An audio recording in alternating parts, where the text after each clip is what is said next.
so exciting again, so much fun.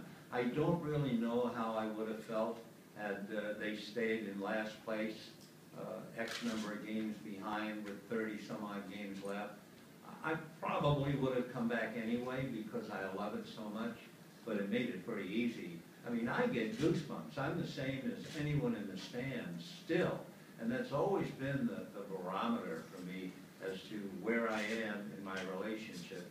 As long as I truly get honestly excited, as long as I feel the emotion, I think I should be here. The day that something great happens and I have a ho-hum attitude to it, I should hang it up for sure. Yeah. I know you're a very humble person. A lot of fans get a lot of joy every time you make this announcement. Can you kind of describe just how much that means to you and all that joy that an announcement like this brings? The best way that I could describe it was the night of the bobblehead a couple of weeks ago, and they played that little tribute on the screen, and the ovation was overwhelming. And I was as close to crying as I've been in a long, long time. It's hard to explain because I'm just so blessed to be doing what I love to do and to have people tell me how much they enjoy me doing it. I'm just full of thanks. I'm just a walking Thanksgiving dinner, I guess. But that's my only feeling. God has been overwhelmingly kind to me.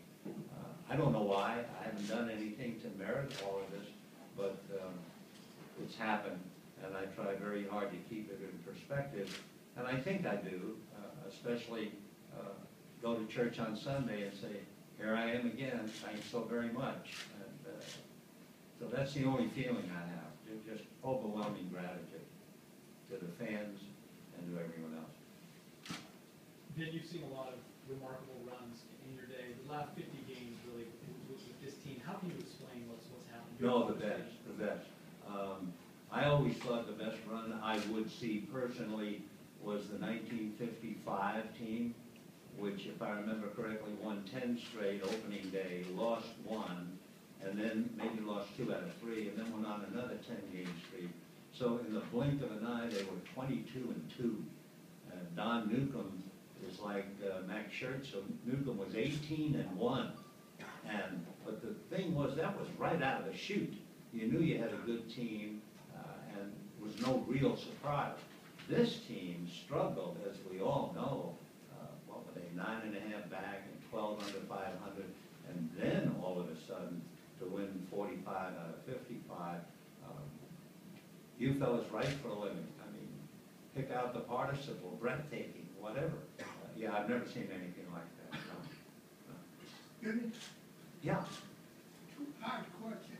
Number one, can you talk about breaking in 49 at Fenway Park?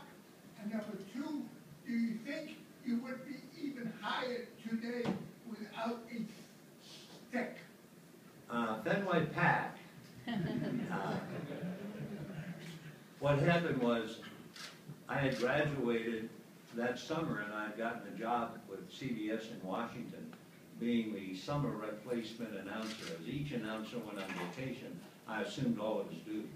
And by the time October and November came, everyone had been vacated and I was out of the job, but they offered me a permanent job in February. I was thrilled. They gave me a letter of introduction to the news director at CBS in New York, who was very kind, eventually lateraled me over to Red Barber because we had mentioned sports. Red was putting his hat and coat on. His wife was circling the block on Madison Avenue. And it was one of those leave your name and address, etc., with the lady at the desk. And there was a show called Football Roundup, where CBS did 4 games, not simultaneously, of course, but almost. They bounced from game to game. And I think it was a newspaper man from Chicago was going to do one of the games. It was the Notre Dame, North Carolina game in Yankee Stadium. He fell ill. Ernie Harwell was transferred to do that game. I came home, and my red-haired, very excitable Irish mother said, "Oh, Vinny, you'll never guess who called." And I said, "Who, honey?" And And she said, Red Skelton. And I said, no, I don't think so. You know, Red Barber? Oh, Red Barber. And anyway, he said, we want you to do this football game, Boston University in Maryland. Harriet Gannis, who played a little first base for the Sox later, was the quarterback for BU. Well, being a young kid thinking, I'm going to be a network broadcaster, I'll have a beautiful booth, I don't need my hat or coat or gloves, it's November. And so I get there, there's no booth. The engineer is sitting on the 50-yard line on the roof of Fenway before they rearranged it up there. And he's got a card table, he has his equipment on the table, he has a microphone and 50 yards of cable. And I actually was doing the game.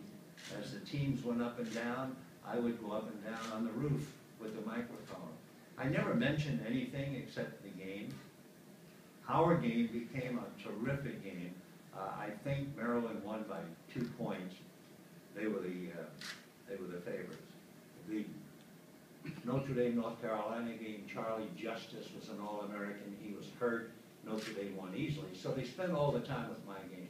When it was over, I was so cold, so unhappy. I thought I had this great break, and I blew it because I wasn't prepared for that. But apparently, on Monday, Red got a call apologizing for putting his announcer under those conditions. Now, let's say what was a very, very ordinary job, suddenly in Red's mind, was okay. That kid never complained, never said anything. So he called me, said it was kind of tough, and I said, yes, sir, it was a bad day. And he said, well, don't worry, you'll have a booth next week. You're doing Harvard, Yale. Wow, and that was that. And then later, Ernie Harwell left, and Red thought, instead of hiring a professional, I'm going to take that kid, and I'm going to see if I can make him a reasonably successful broadcaster. And years later, I mean, he had red hair, I have red hair. Years later, Red wrote that I might have been the son he never had. So there was a blessing in there somewhere, and I went to spring training with the Dodgers, and 64 years later, here I am. That's the way it's worked out. Do you think you would be hired today without a stick? I have no idea. That's a question I couldn't answer for you, whether I'd be hired. And I don't know how I would be hired unless I had all those good breaks. I just don't know how. I really don't. I probably would have started on a little station somewhere in the deep south and hoped to get lucky. I really don't know. I've had enough luck to feel the room.